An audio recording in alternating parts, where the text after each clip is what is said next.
10 సంవత్సరాలు కేసీఆర్ గారి పరిపాలన ఉన్నప్పుడు హైదరాబాద్ జంట నగరాలకు లక్షలాది మంది చదువుకునేటువంటి విద్యార్థులు, నిరుద్యోగులు, వలస వచ్చిన వాళ్ళు, పేదరికంలో ఉన్న వాళ్ళని అందరినీ దృష్టిలో ఉంచుకొని అన్నపూర్ణాని 5 రూపాయలకే భోజనం పెట్టాలి, క్వాలిటీ భోజనం పెట్టాలి అనేటువంటి సంకల్పంతో ఆ రోజు వారి కార్యక్రమం అది భారీ ఎత్తున సక్సెస్ అయింది. ఆ రోజు 150 క్యాంటీన్లు మన ప్రభుత్వం ఉన్నప్పుడు ఏర్పాటు చేయడం జరిగింది. దాన్ని ఎక్స్పెండ్ చేసుకుంటూ గ్రేటర్ హైదరాబాద్ పరిధిలో అన్ని ప్రాంతాలలో విస్తరించాలనేటువంటి సంకల్పంతో ఆ కార్యక్రమాన్ని తీసుకున్న తర్వాత మరి బ్రహ్మాండమైనటువంటి రెస్పాన్స్ ఉంది. మనం తినే భోజనాన్ని అన్నపూర్ణ అంటాం.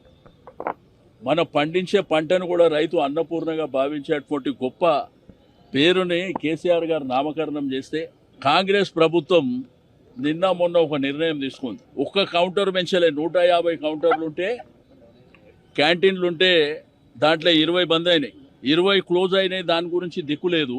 ఈరోజు ఇందిరమ్మ పేరు పెడతామని చెప్పి ఏం ఉద్ధరించారని ఇందిరమ్మ పేరు పెడతారు? మీరేమన్నా క్వాలిటీ చెక్ చేస్తలేరు, దాని క్వాంటిటీ చెక్ చేస్తలేరు, విస్తరించాలనేటువంటి ప్రయత్నం జరుగుతలేదు.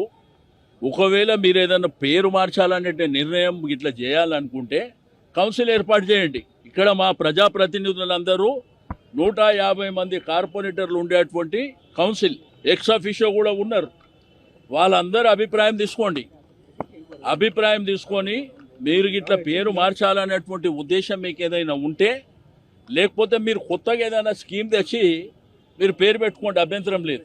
ఇది రెగ్యులర్గా అనేక సంవత్సరాల నుంచి జరుగుతున్నటువంటి కార్యక్రమాన్ని, పేదవాళ్ళు ఇష్టంగా భావించేటువంటి కార్యక్రమాన్ని హైదరాబాద్, సికింద్రాబాద్, గ్రేటర్ హైదరాబాద్ పరిధిలో 5 రూపాయలకు భోజనం ఎక్కడ దొరకదు. ఎక్కడ పోయినా 200 రూపాయలు మినిమం కావాలి. అటువంటిది కేసీఆర్ గారు గొప్ప మనసుతో ఆ కార్యక్రమాన్ని ఏర్పాటు చేసినటువంటి సందర్భం. మరి మీరు ఇట్లా పేర్లు మారుస్తామంటే మీరు ఆల్రెడీ 6 గ్యారెంటీలు ఇచ్చారు. దానికి మీరు ఏమైనా పేర్లు పెట్టుకోండి చేసి, మీరు కొత్త స్కీమ్ తెచ్చి పేర్లు పెట్టుకోండి. ఇది మీరు వెంటనే రోల్ బ్యాక్ చేయకపోతే పెద్ద ఎత్తున మరి ఉద్యమం జరుగుతుంది, ధర్నాలు జరుగుతాయి.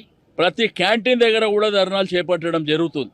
కాబట్టి పేదవాళ్ళని, మధ్యతరగతి ప్రజల్ని కానీ నిరుద్యోగులను దృష్టిలో ఉంచుకొని మీరు ఏదైతే అనుకున్నటువంటి పేరుని మీరు వెంటనే రోల్ బ్యాక్ చేసుకోవాలని చెప్పి నేను ఈ సందర్భంగా తెలియజేస్తా ఉన్నాను. ఇది మంచి పద్ధతి కూడా కాదు. దాన్ని ఇప్పుడు ఆరోగ్యశ్రీ అని చెప్పి రాజశేఖర రెడ్డి గారు తెచ్చారు, కేసీఆర్ గారు దాన్ని కొనసాగింపు చేశారు. అట్లా మంచి కార్యక్రమం ఉంటే దాన్ని స్ట్రెంథన్ చేసుకుంటూ కొనసాగించాలి. మీరు ఇప్పుడు 130 ఉన్నాయి కదా, మీరు చేయండి, 260 చేయండి, లేదు 500 చేయండి, సంతోష